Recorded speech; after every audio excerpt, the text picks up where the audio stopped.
ആരോഗ്യ പ്രശ്നം നേരിടുന്ന ബഹിരാകാശ സഞ്ചാരിയടക്കമുള്ള 4 അംഗ സംഘവുമായി അന്താരാഷ്ട്ര ബഹിരാകാശ നിലയത്തിൽ നിന്ന് യാത്ര തിരിച്ച നാസയുടെ ക്രൂ 11 ദൗത്യസംഘം ഭൂമിയിലിറങ്ങി.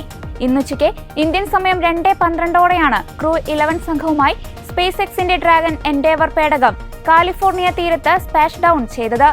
ബഹിരാകാശ നിലയത്തിൽ നിന്ന് അൺടോക്ക് ചെയ്ത ശേഷം 10 മണിക്കൂറിലധികം സമയമെടുത്താണ് ഡ്രാഗൺ പേടകത്തിന്റെ ലാൻഡിംഗ്. പ്രത്യേക ബോട്ട് ഉപയോഗിച്ച് ഡ്രാഗൺ എൻഡവർ പേടകത്തെ വീണ്ടെടുത്ത് യാത്രികരെ സുരക്ഷിതരായി കരയിലെത്തിച്ചു.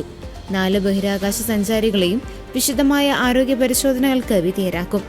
അന്താരാഷ്ട്ര ബഹിരാകാശ നിലയത്തിൽ നിന്ന് ഇന്ന് പുലർച്ചെയായിരുന്നു ഡ്രാഗൺ എൻഡവർ പേടകത്തിന്റെ അൺടോക്കിംഗ് പ്രക്രിയ.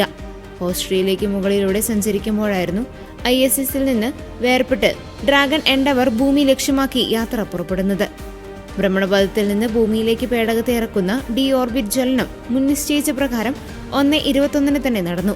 2:12 കാലിഫോർണിയയുടെ തീരത്തോട് ചേർന്ന് ശാന്തസമുദ്രത്തിൽ ഇറങ്ങിയ ഡ്രാഗൺ എൻഡവർ പേടകത്തെ കടലിൽ നിന്ന് വീണ്ടെടുക്കാനുള്ള ചുമതല സ്പേസ് എക്സിന്റെ പ്രത്യേക സംഘത്തിനാണ്. 2025 ഓഗസ്റ്റ് 1 ക്രൂ 11 ദൗത്യസംഘം അന്താരാഷ്ട്ര ബഹിരാകാശ നിലയത്തിലേക്ക് യാത്ര തിരിച്ചത്. ഓഗസ്റ്റ് 2 ക്രൂ ഡ്രാഗൺ എൻഡവർ പേടകം ISS-ൽ ടോക്ക് ചെയ്തു. 6 മാസത്തെ ദൗത്യം പൂർത്തിയാക്കി ഈ 4 സംഘം 2026 ഫെബ്രുവരിയിൽ ഭൂമിയിലേക്ക് മടങ്ങാനാണ് അമേരിക്കൻ ബഹിരാകാശ ഏജൻസിയായ നാസ മുൻ നിശ്ചയിച്ചിരുന്നത്. എന്നാൽ സ്പേസ് എക്സ് ക്രൂ 11 സംഘത്തിലെ പേര് വെളിപ്പെടുത്താത്ത ഒരു നാസ പ്രതിനിധിക്ക് ആരോഗ്യ പ്രശ്നം നേരിട്ടതോടെ ഇവരോട് ദൗത്യം വെട്ടിച്ചുരുക്കി ഭൂമിയിലേക്ക് മടങ്ങാൻ നാസ നിർദ്ദേശിക്കുകയായിരുന്നു. അന്താരാഷ്ട്ര ബഹിരാകാശ നിലയത്തിന്റെ ചരിത്രത്തിൽ ഇതാദ്യമായാണ് ഒരു ബഹിരാകാശ സഞ്ചാരിയുടെ ആരോഗ്യ പ്രശ്നം കാരണം ദൗത്യം വെട്ടിച്ചുരുക്കുന്നതും മടക്കയാത്ര നേരത്തെയാക്കുന്നതും.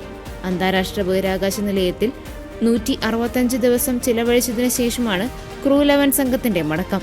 നാസയുടെ സെന കട്ട്മാനും മൈക്ക് ഫിൻകെയും, ജാസ്കയുടെ കിമിയ യൂയിയും, റോസ്കോസ്മോസിന്റെ ഒലെഗ് പ്ലാറ്റനോവും അടങ്ങുന്നതാണ് സ്പേസ് എക്സ് ക്രൂ 11 ദൗത്യസംഘം.